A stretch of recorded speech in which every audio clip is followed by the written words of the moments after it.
Hello दोस्तों, नमस्ते, प्रणाम, श्री शिवाय, नमस्तभ्यम। बहुत ही दर्द भरा बेटी विवाह गीत लेकर के हम दोनों बहन आए हैं।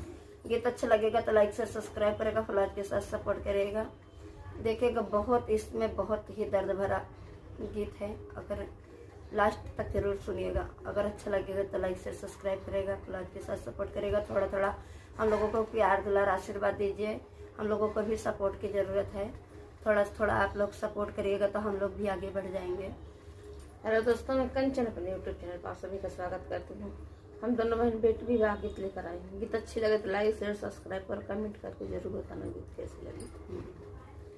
जय ही दीना बियाटी के भइले बियाह वायर सिंदूरा पड़ल भर मंगर लालना वायर सिंदूरा पड़ल भर मंगर लालना।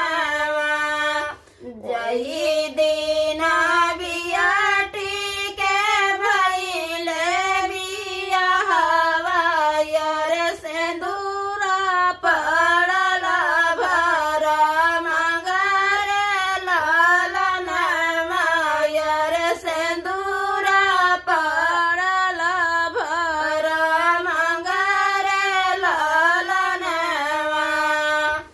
वही दीना बेटी मोरी चलली ससुरवा यार बियाटी के मनावा उदसरे लालनवा यार बियाटी के मनावा उदसरे लालनवा।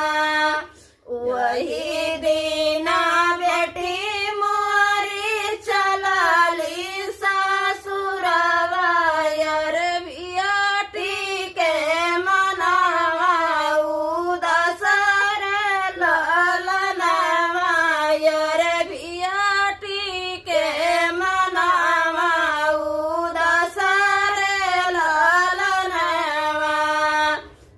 Bye.